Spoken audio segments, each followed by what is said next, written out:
ating gabi. Now we have our Best Ensemble Acting, Best Actor, at Best Director. Sino kaya ang susunod na magwawagi at malalaman natin yan, Kina? Of course, we would like to invite Solar Films General Manager, Mr. Butch Ibanez, and award-winning director, Carlitos Sigonreyna.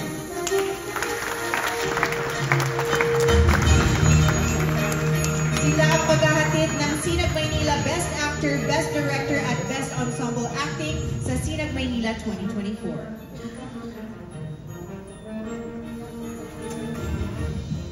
For creating cohesion and narrative propulsion, ito nga pala is for the Best Ensemble Award. For creating cohesion and narrative propulsion amongst a masterly group of actors, the Sinag Maynila 2024 Jury Prize for Ensemble Cast goes to Her Locket.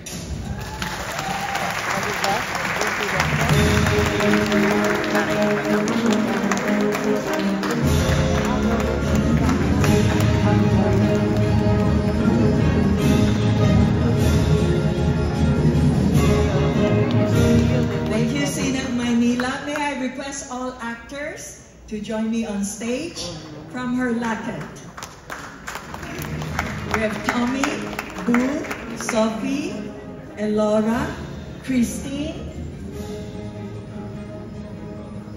and my brother, Francis, and Seaver, and Sir Rolly Inocencio. Thank you very, very much. To God be the glory.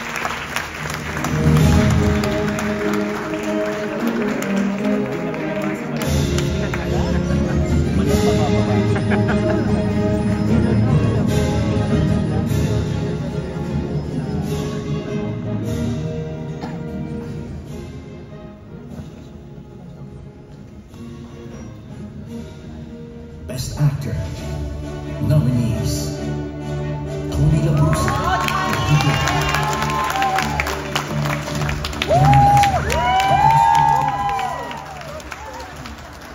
Ellen Santos, Leaf Dreams, Pagimbo, Belgium.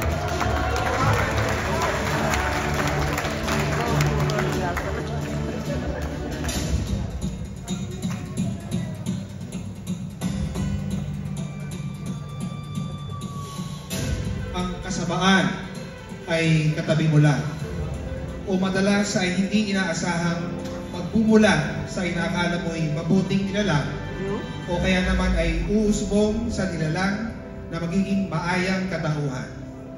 Ang katotohanan ito ay pinatutuhunan ng nakakakilabot na pagbalagkas ng aktor na ito sa buhay ng isang taong napupuno ng kontradiksyon. Iginagawad ng Sinag Maynila ang pinakamahusay na pangunahing aktor kay Rodi Lazaro.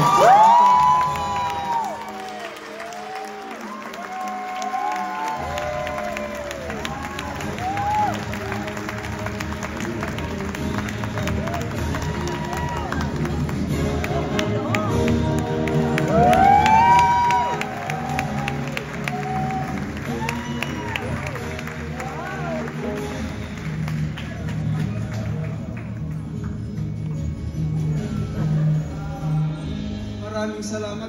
Ito kasing intabladong ito. Dito nagtatanghal din ako ng teatro ng Bulwagang Gantimpala. Ngayon, ito na ako, artista sa pelikula, nanalo. Maraming salamat po sa bumubuo ng Sinag Manila. Maraming salamat, Direk Sharon Dayog. Dayog, wow. Direk.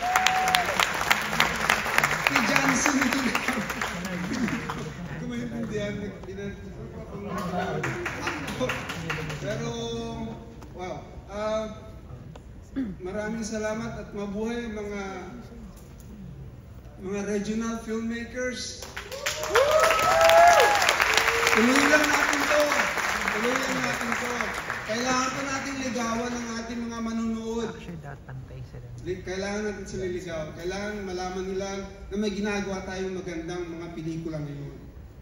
Maraming salamat. Pasalamatan ko. Andito yung asawa ko at ang anak ko. Maraming salamat po sa inyo lahat. Mabuhay tayo!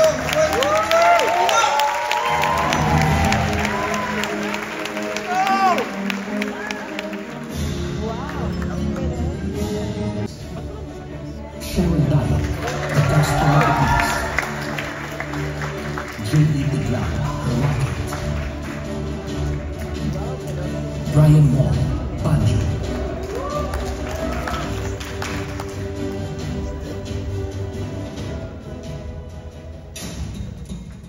Everything is in place for deftly orchestrating filmic elements into an integral whole. This year's Sinag Maynila Best Director Award rightfully goes to J.E. Tiglao.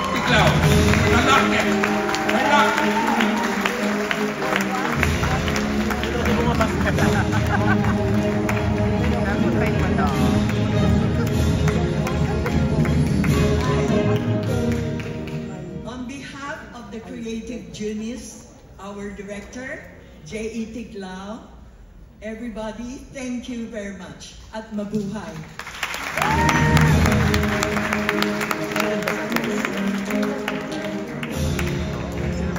Edith Oropesa, Angela Cortez, Sylvia Sanchez, Ces Quesada, Angeline Nicole Sanoy, Malona Sulatan, Alessandra De Rossi.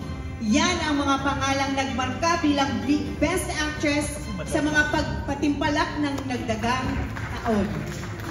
Sa taong ito, kaninong pangalan kaya ang magmamarka sa bagong kasaysayan ng Sinag Maynila? May we call on Cinemalaya Best Actress Ruby Ruiz to please present the award and nominees for Best Actress. Nominees: Kyra Ballinger, Maple Leaf Dreams. Rebecca Chuamuso, Her Locket.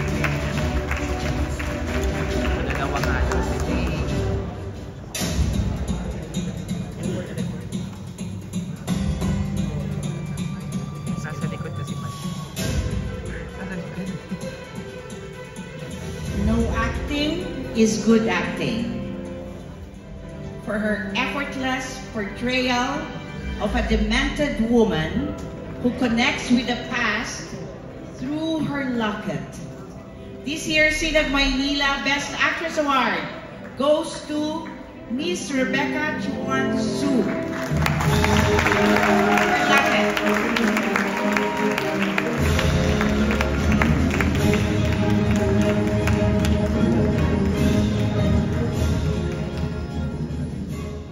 Good evening. Her locket has been in my mind for the past 32 years.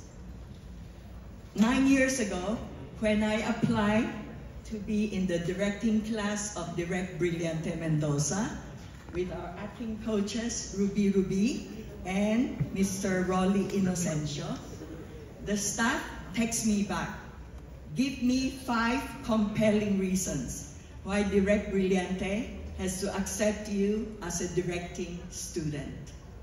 I said, I don't have 5 reasons. I have only 1 compelling reason. If I don't produce my movie, I cannot breathe. So tonight, I can finally breathe.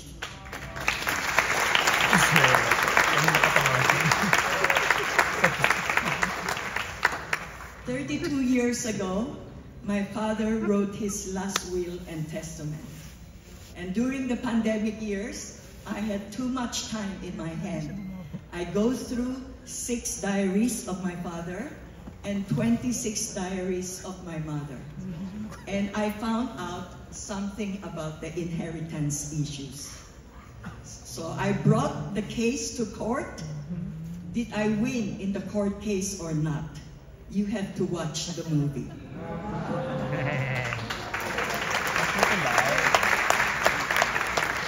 We still have 2 days left, September 9 and September 10. Now, does her locket belong to Old Jewel, me, or to her caregiver, Elora? You also have to find out at the cinemas at Gateway, SM, Robinsons, and Market Market.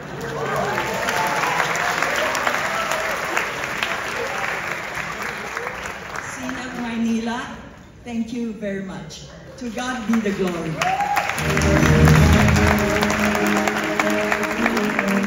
To announce. That's right. So sino kaya sa ating Magic 7 ng Sinag Maynila full-length features ang magwawagi ngayong gabi? This is it, guys. Let us call on stage the presenter for Best Film, Direk Brillante Mendoza. The one and only. And of course, for the Best Film, waring isang mayak na kwento ng isang pamilya, ngunit epikong salaysay at diskurso ang saklaw nito. Mula sa pakikibangan ng mga individual na tauhan hanggang sa pagtutugma at pagsasalungatan ng kanilang mga pakana, pananaw at saloobin. Isang masalimuot na artistikong kasangkapan ng pelikulang ito ang pagbubuo at paghuhulma ng malawakang tapat na emosyon na hinuhugot ng namumukod tanging naratibo, mga makatotohanang pakinap, ng maingat na disenyo at payak na pagtingin ng kamera.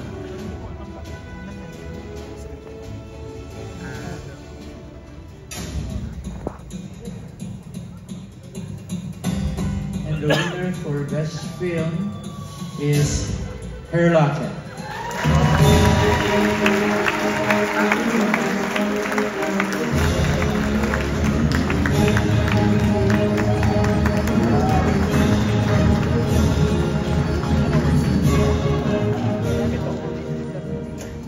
My heartfelt gratitude to be receiving this award from my mentor, Direk Brillante Mendoza. This is a very difficult film to produce. During pre-production, we held Zoom meetings for scripts and our conceptualization. During the principal photography, my husband was hospitalized, and during the post-production, he passed away. But we continued to produce this film. 3 months later, my sister from the US, a pastor, Reverend Eunice Lin, passed away. So every time I bring the film abroad, it is with a very heavy heart, because if I don't know, I can come back and see them again.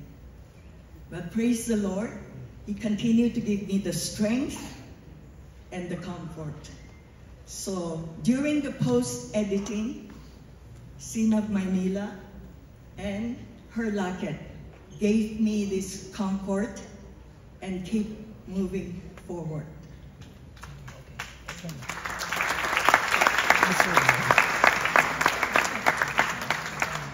I thank you for honoring Her Locket. To the actors, the cast, the crew, the creative production and technical team of Her Locket, I thank you very much from the bottom of my heart.